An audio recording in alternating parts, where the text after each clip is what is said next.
2 minutes, by the way. 2 minutes? Less than 2 minutes.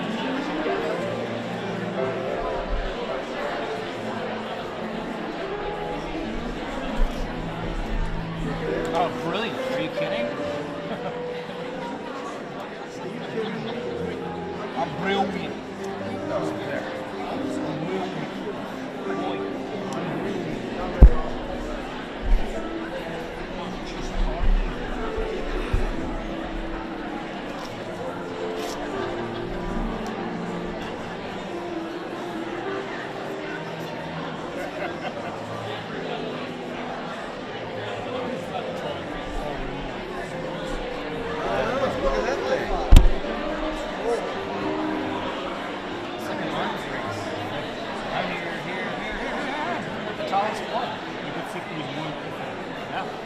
Whose remote fell over? The big one. Right into the Carter painting. Huh? Yeah. I know. I gotta add more time. Wow. EVs are exempt.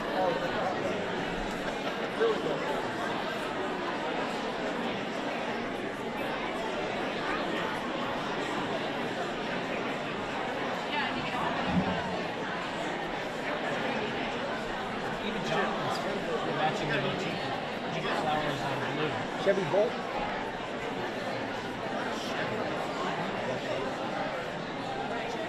I love it.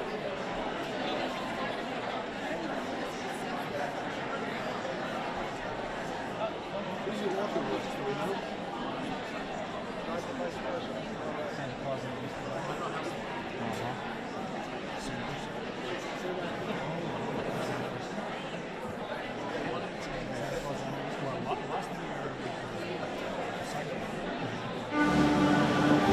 We got him.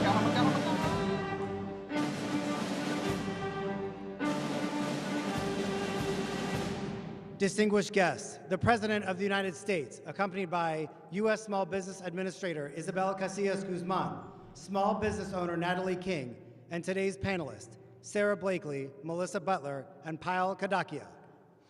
That's a lot of people.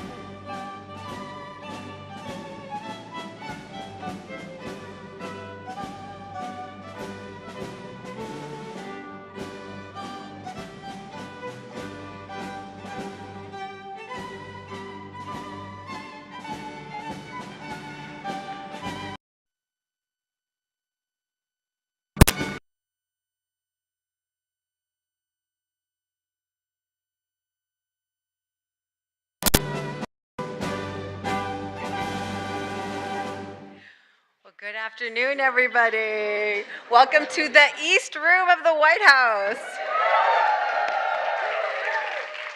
That's right. We are launching SBA's second annual Women's Business Summit in the White House. Amazing to fill this White House with so many incredible entrepreneurs. I see you all, you are advocates. I see all you, and including our chairman of the Senate Small Business Committee, Senator Cardin. Thank you, President Biden, for hosting us. And thank you, Mr. President, for your unwavering commitment to small businesses. In fact, there's been a historic small business boom under your leadership.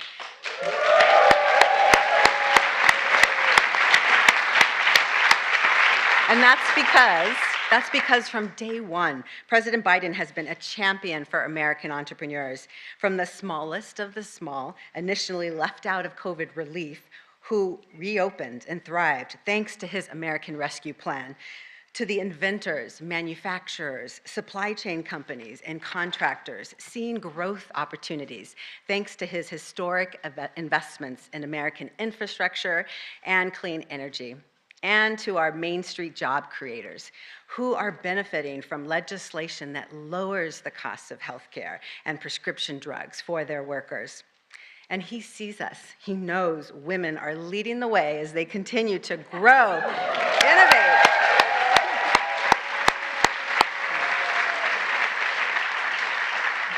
innovate, compete, and lift up neighborhoods and communities across the nation.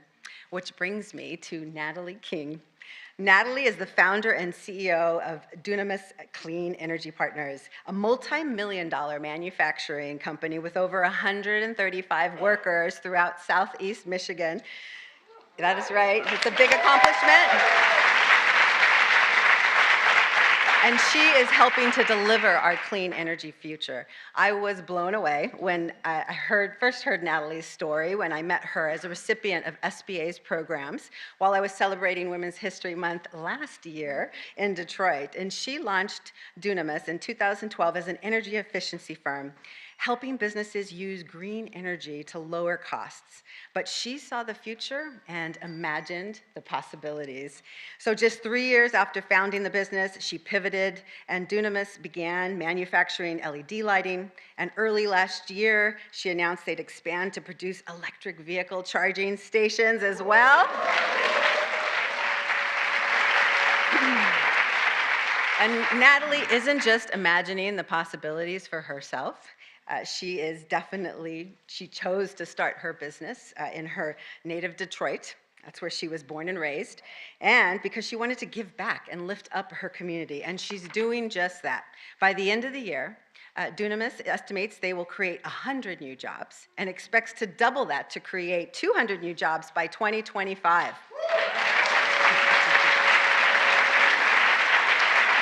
And that's what happens when women lead. So everyone, welcome one of the entrepreneurial faces of the clean energy economy, Natalie King.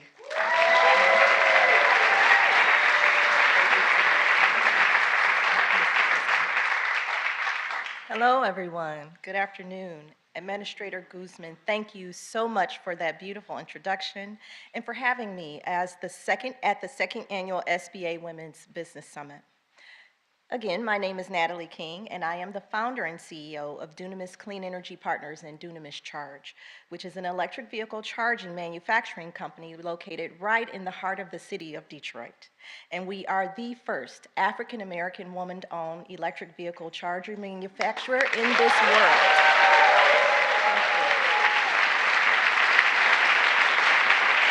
Thank you. We currently employ over 135 workers, and we are on track to manufacture over 400,000 chargers by 2025, adding more than 150 good-paying jobs, including charger technicians, material handlers, engineers, and much, much more. I started Dunamis in 2012, and because I believe that clean energy technology gives entrepreneurs a true opportunity to do good for our communities while being good at what we do. Our success would not have been possible without the support that we received, really critical support that we received, especially during COVID from the U.S. Small Business Administration, and it made it possible for us to maintain our workforce during the pandemic. And as a result of President Biden's strong commitment to supporting small businesses and his investments in clean energy and manufacturing, we are growing, we are innovating, and we are optimistic about our future.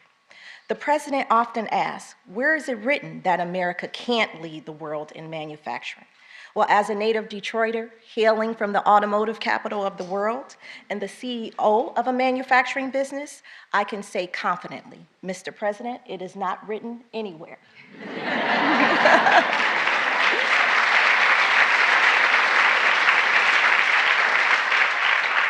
At Dunamis Charge, we believe electric vehicles are for everyone. And I'm proud to say that this country has a president that holds the same belief and who fights for small businesses that look like mine. So with that, it is my great honor and privilege to introduce to you the President of the United States, Mr. President Joe Biden.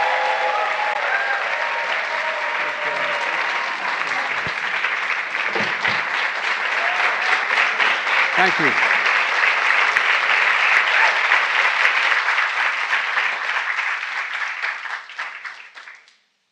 My name is Joe Biden. I'm Dr. Joe Biden's husband. And I ate Jenny's ice cream, chocolate chip. I came down because I heard there was chocolate chip ice cream. By the way, I have a whole refrigerator full upstairs. You think I'm kidding? I'm not. God. Ben, how are you, pal? One of the best guys in the United States Congress, Ben Cardin.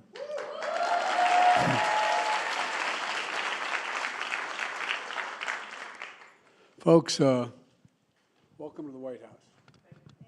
It's a delight to have you all here. And who are those good-looking kids back there? They're your kids, all four of them? Well, stand up, guys.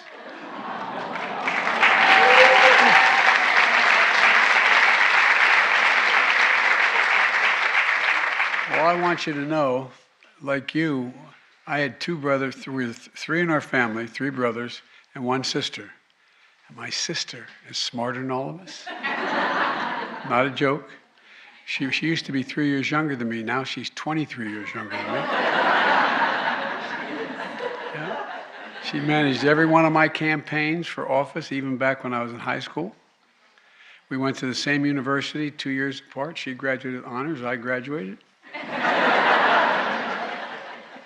And we had a simple rule in the family. Listen to Val. My sister Valerie is incredible. So guys, be nice to your sister. You're going to need her. You're going to need her. I promise. It's the same lineup. You're the oldest. Who's number two? Number two? Who's number three? You're twins? Are you guys twins? Okay. All right. This how it was in our outfit. Well, I'm so glad to see you all. Thanks for coming with Mom, okay? You got to take care of your mom.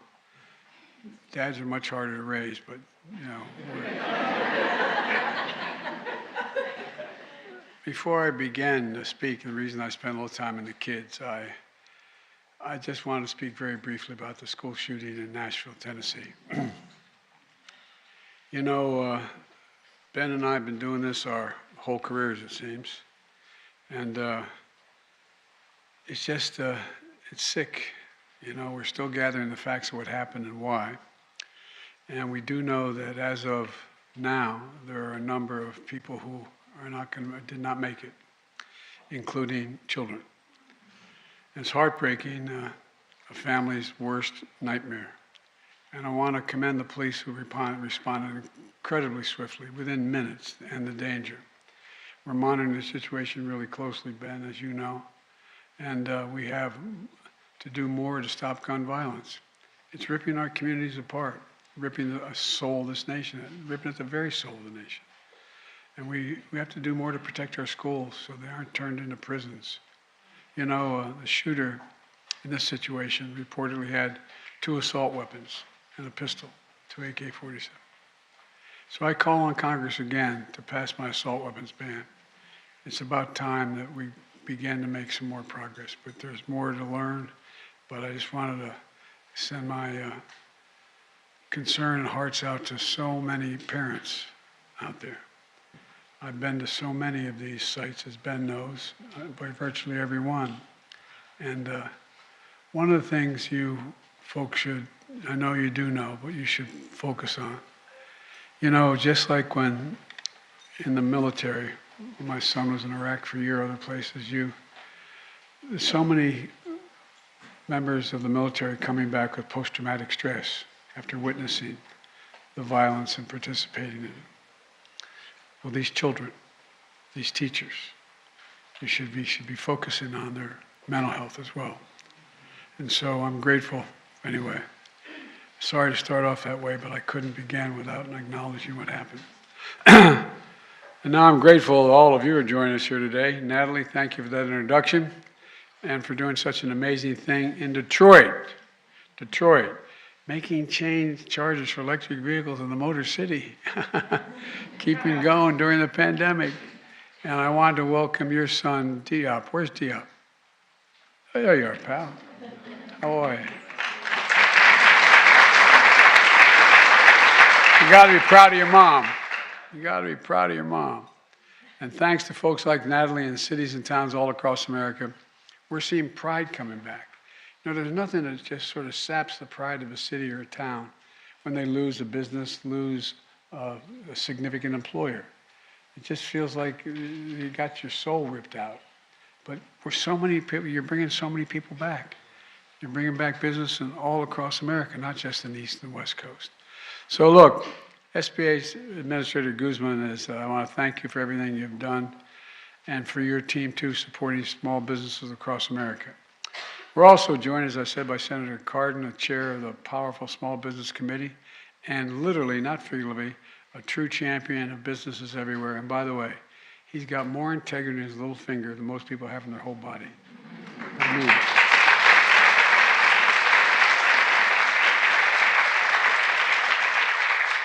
and most of all, thank all of you, small business owners and entrepreneurs who have joined us today. That includes 3 incredible panelists. Sarah started her business out of her apartment with $5,000 in a startup capital, and now she built it just a little old billion-dollar company. Oh.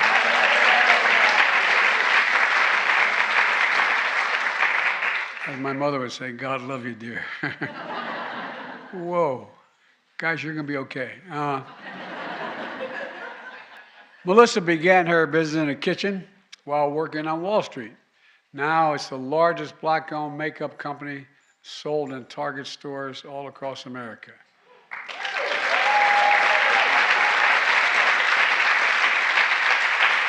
And Powell combined her business training with her lifelong passion for dance and created an exercise platform that has been used in 2,500 cities around the world.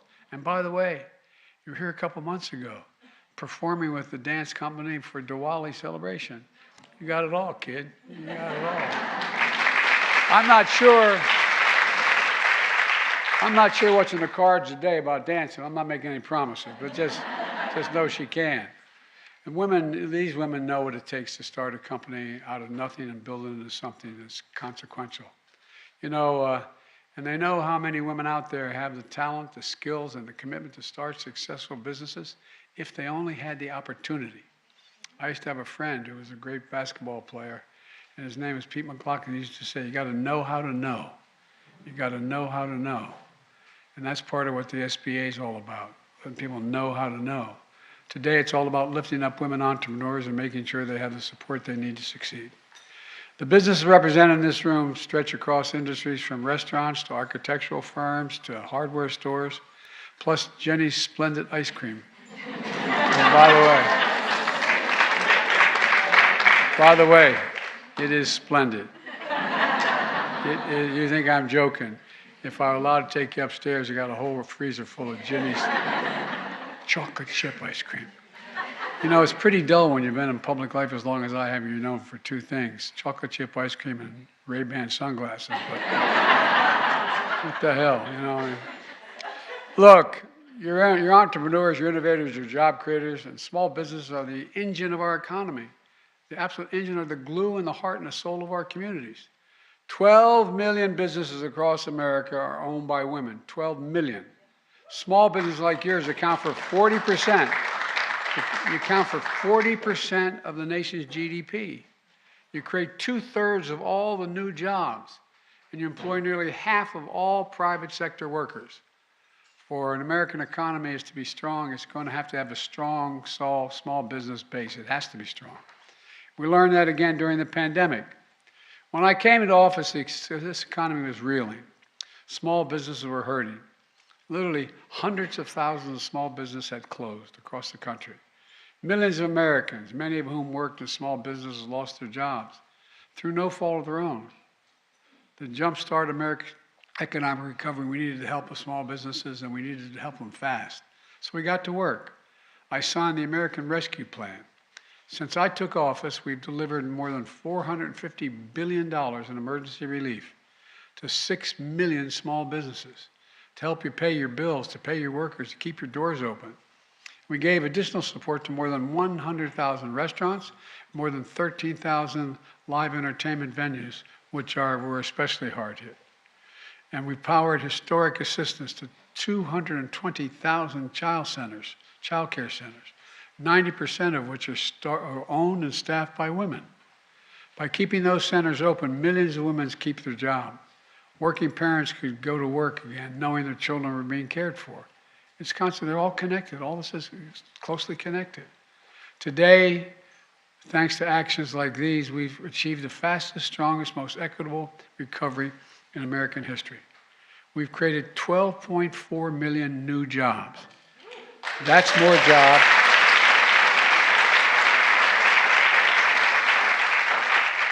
That's more jobs in 2 years than any president has created in a 4-year term. And a majority of those jobs are held by women. Unemployment is near a 50-year low, and record number of people have applied to start new businesses. Nearly 10,500,000 applications in the past 2 years. You know, as all of you know, every time someone moves to start a new business, it's an act of hope.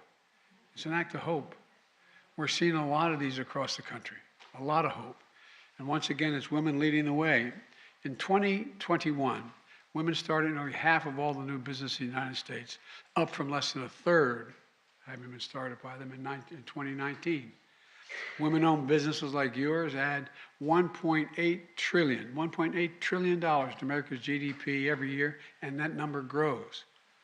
And now we'll keep that progress going. And you know that Small Business Administration runs a network of women's business centers across.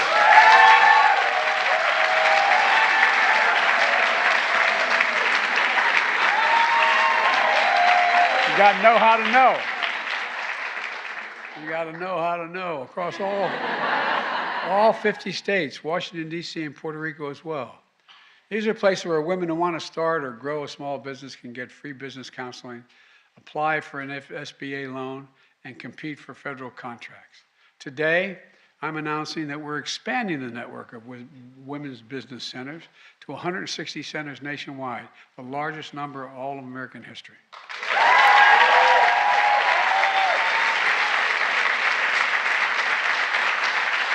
Plus, through the American Rescue Plan, we're investing $10 billion to make capital available to small businesses. $10 billion is going to programs run by states and U.S. territories and tribal governments, which then are matched with public and private dollars, leveraging tens of billions more for small business. It's about leverage. This is vital because we know that plenty of companies with potential don't get off the ground or can't grow because they can't get the startup funds or venture capital. This can be a major barrier for women entrepreneurs. Last year, startups with all women teams received less than 2% of all the venture capital dollars. My administration, and in particular Vice President Harris, are working hard to change those numbers so more Americans with great ideas and strong plans can get the boost they need to launch successful businesses. Because, by the way, it helps everybody. It helps everybody.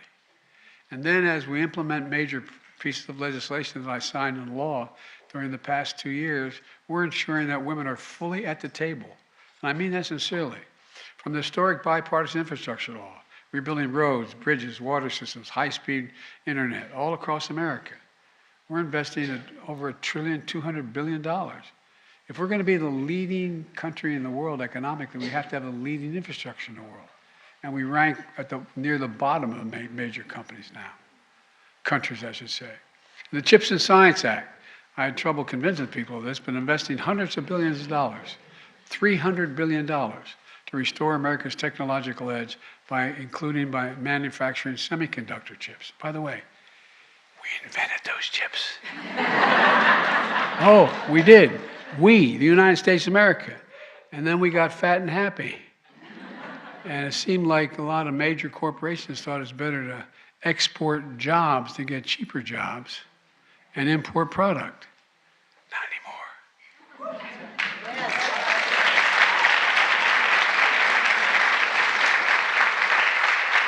By the way, for the first time, firms receiving significant federal dollars will have to make sure the high-quality child care is available to their workers.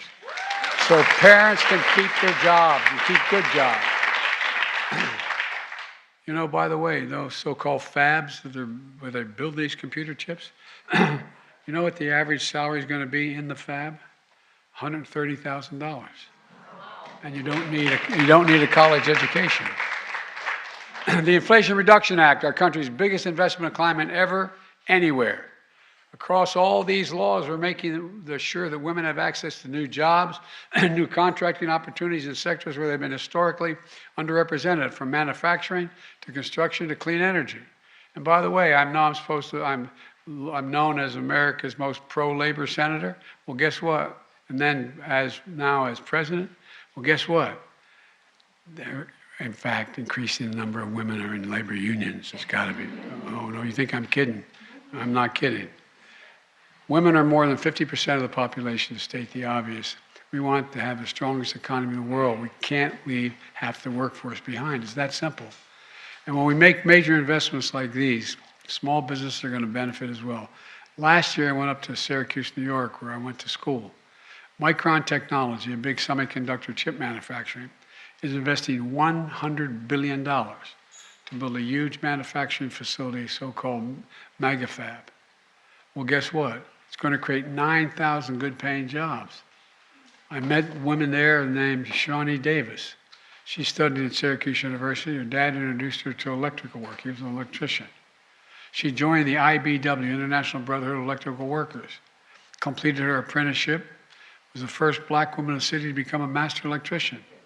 Now she owns her own electrical business. And with Micron making this huge investment in Central New York, thanks to the law we passed and pushed, that means more opportunity for her company and her workers. And here's what she said. She said, I'm a small business now, but I'm not planning to stay a small business. Well, all of you in this room know that kind of determination. That entrepreneurial drive is the heart of America's spirit. And we have to be unleashing it by helping more women entrepreneurs launch their businesses and achieve their dreams. Let me close with this. During Women's History Month, we recognize the history of women entrepreneurs in America. And it stretches back centuries. But it was only 35 years ago, in 1988, that the Women's Business Ownership Act was signed into law. Before then, in many states, if a woman applied for a business loan, she needed her husband, her father, or her brother to co-sign for her. I'm not joking. When I passed the Violence Against Women Act, I eliminated that. You used to have to get a bank account, too. Can you imagine?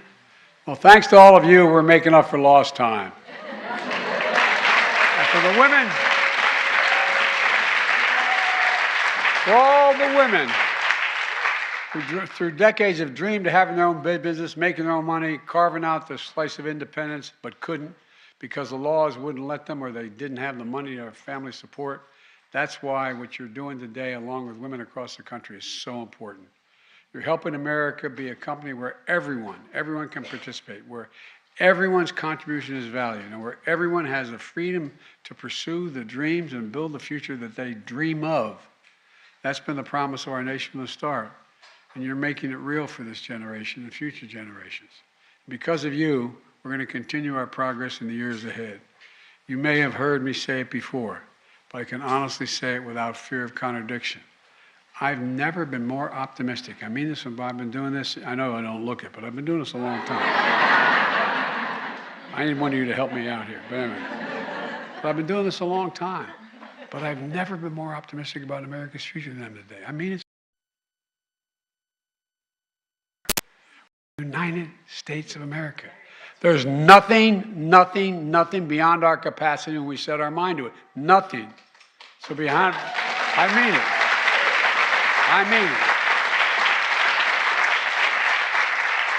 That's when they asked me if I could only do one thing, what would I do? I said I'd cure cancer. They said, why is that? It's not just because cancer affects so many people. It's a big thing. And Americans began to wonder whether they could do big things anymore. Well, guess what? We're going to cure cancer. We're going to cure cancer in the next 25 years. We've just invested $5 billion more than I used to do it. So look, on behalf of a grateful nation, I want to thank you all because you're such an inspiration to so many men and women around the country. You really are. You truly are. May God bless you all, and may God protect our troops. Thank you. Thank you. Well,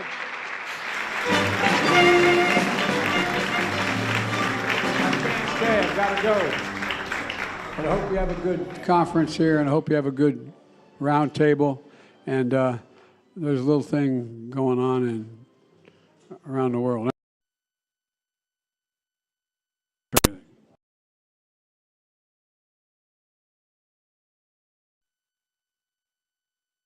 Please remain seated. The program will resume shortly with our panel. Thank you.